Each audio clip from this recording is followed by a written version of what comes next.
C'est la suite et la troisième partie des Sartois du Web, toujours en simultané sur notre chaîne Twitch et dès demain en replay sur YouTube.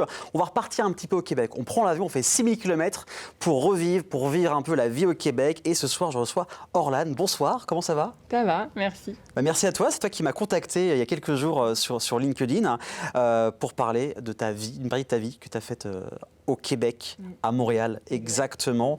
Donc, tu es parti avec toi et ton mari, c'est ça, ton chum? Ouais, c'est ça, c'est Marie en québécois. Exactement, mon chum qui était sartois aussi. D'accord, ok. Après les études, on s'est dit, on a envie d'un peu voir autre chose, connaître une autre culture, voyager. Donc à la base, on est parti pour 1 an. Et puis c'est une histoire qui a duré 6 ans et puis qui continue de durer, même si on est sartois, on se sent aussi un petit peu québécois maintenant. Normal, après tant d'années. Ouais. Et le Québec, c'était d'office la destination que tu voulais essayer avec ton mari pour vivre là-bas, pour essayer en tout cas, où il y avait d'autres pays avant qui étaient un peu sur la checklist?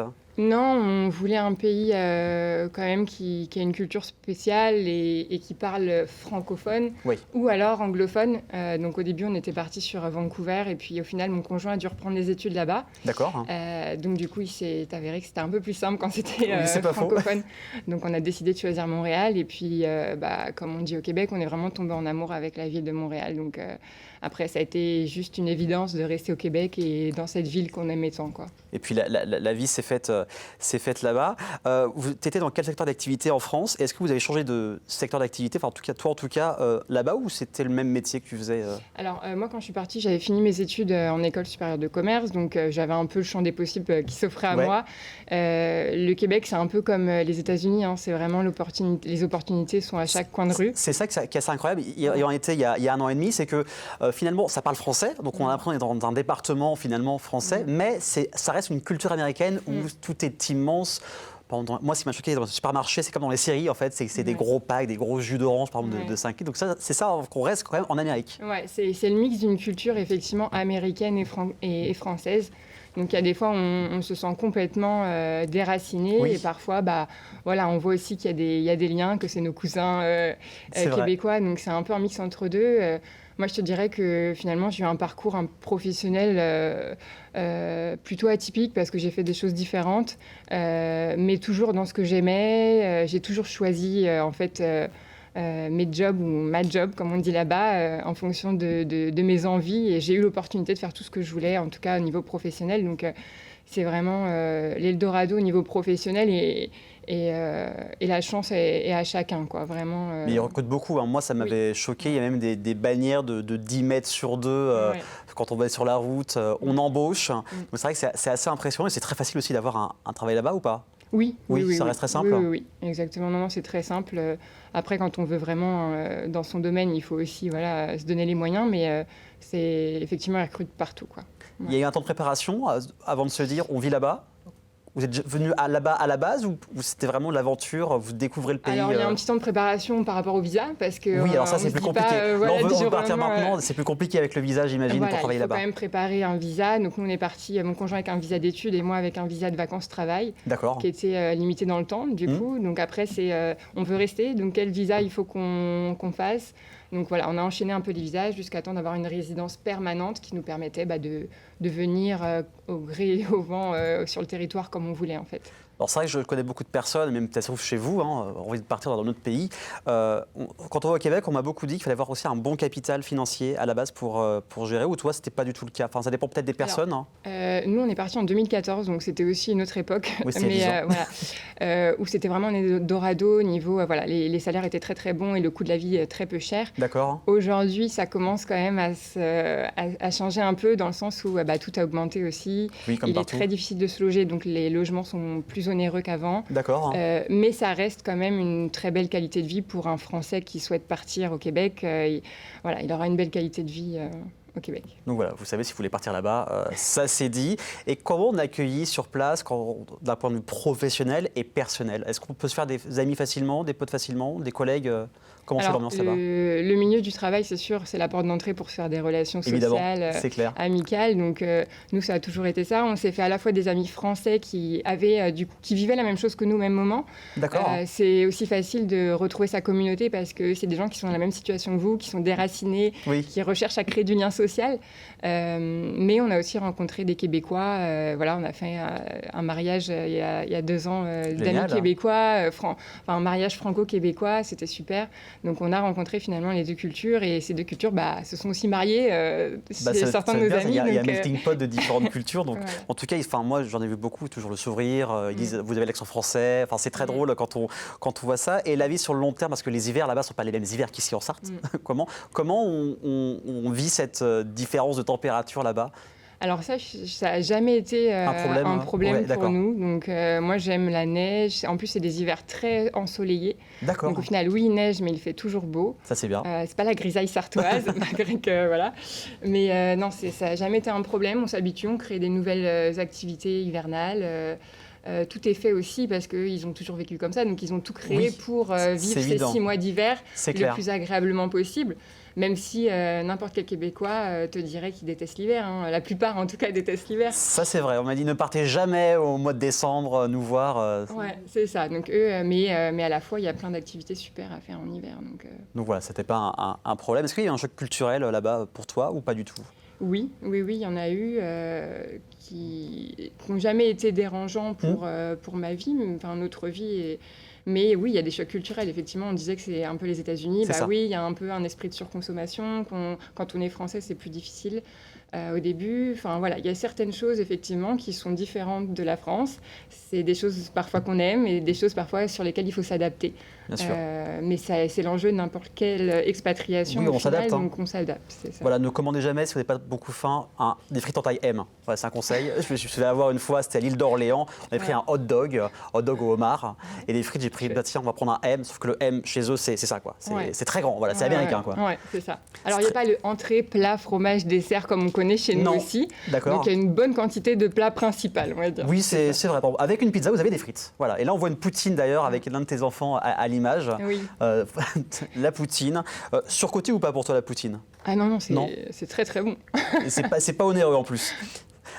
Pour les personnes qui voudraient tester cette aventure de vivre au Québec, que ce soit 6 mois, 1 an ou beaucoup plus longtemps, quels conseils aujourd'hui tu pourrais donner à ces personnes-là?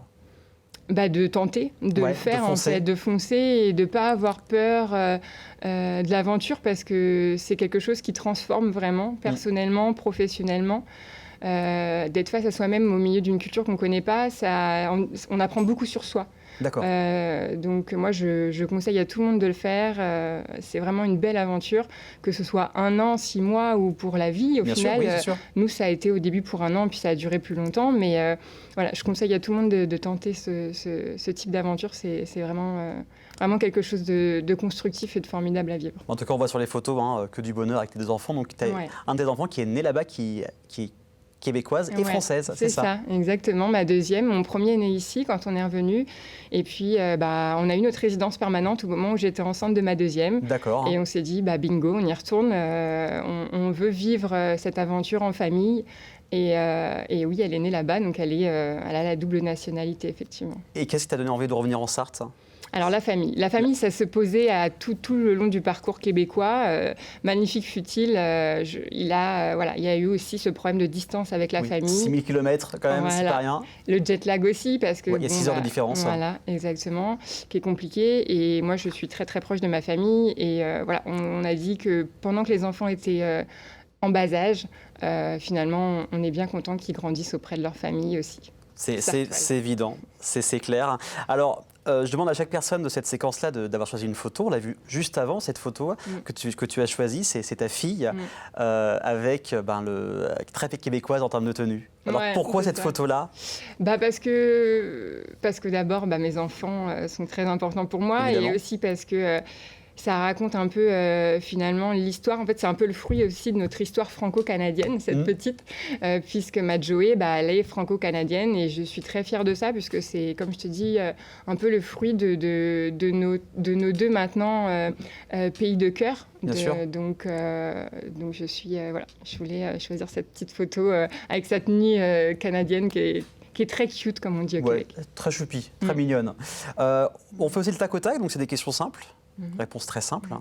Est-ce qu'il y a une rencontre, une situation qui t'a marqué plus qu'une autre là-bas? Non, je dirais les Québécois en général, c'est vraiment eux qui ont fait que notre expérience a été géniale. Oui, voilà. ils sont hyper accueillants. Hyper accueillants, bienveillants, à la fois tranquilles et à la fois très dynamiques pour la vie culturelle, sportive. Donc c'est vraiment les Québécois qui en général, qui m'ont donné envie de rester au Québec. Et je trouve qu'ils sont aussi beaucoup dans l'entraide.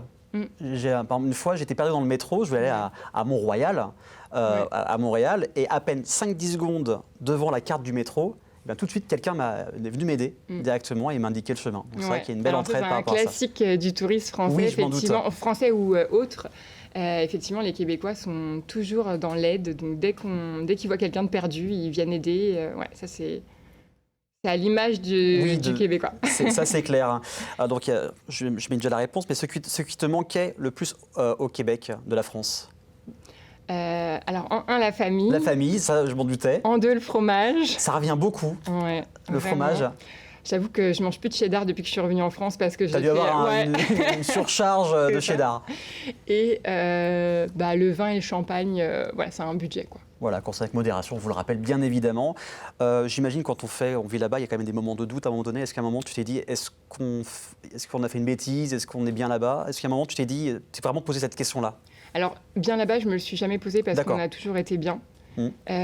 Par contre, la distance avec la famille, effectivement, s'est fait sentir surtout lorsqu'on a eu notre deuxième enfant là-bas. Parce que c'est ça, à chaque moment, c'est se dire, mince, on loupe les anniversaires, on loupe les fêtes de famille. Et ça, c'était... Plein d'événements manqués. Voilà. Donc à chaque fois, à chaque événement, c'était cette question qui revenait sans cesse. Est-ce qu'il faut rentrer pour être proche de nos proches? Bien évidemment. Est-ce qu'il y a une ville ou un coin qui t'a impressionné? Ce qu'on dit tout à l'heure, un peu de façon générale, ça reste à l'Amérique, donc tout est grand. Oui. C'est ça. Oui, c'est vrai, quand on arrive, tout est impressionnant, tout est grand. Toronto, New York, Miami, on a visité quand même beaucoup de grandes villes d'Amérique du Nord et effectivement, tout est grandiose. Mais moi, ce que je préférais, c'était les petites villes charmantes du Québec où finalement, on va prendre sa petite crème glacée au bord du lac. Et là, c'est vraiment d'un tout autre niveau, mais tout aussi agréable. C'est ça qui est assez marrant, c'est qu'on peut aller de Montréal, où c'est très très grand, à des villes comme, je me rappelle de la Baie-Saint-Paul, où c'est tout petit, c'est très artistique avec ses galeries d'art. Quand tu dis que tu venais du Mans, de la Sarthe, ou que tu es française là-bas, est-ce qu'ils connaissent au moins le Mans? Alors, pas tous, faut être honnête. Ils sont pas très bons quand même en géographie en général. Ça, c'est l'Amérique. Ça, c'est pour situer la France sur une carte, c'est l'Amérique. C'est plus compliqué. Mais certains m'ont quand même dit, oui, les 24 heures du Mans. Ça reste un classique. Tout le monde entier, avec les invités que j'ai eu ici, disent la même chose. Exactement. Les 24 heures du Mans. Et puis, on est en contact encore avec des Québécois et des amis qui veulent venir pour les 24 heures nous voir, quoi. C'est dans le calendrier. Voilà, donc il faut accueillir maintenant.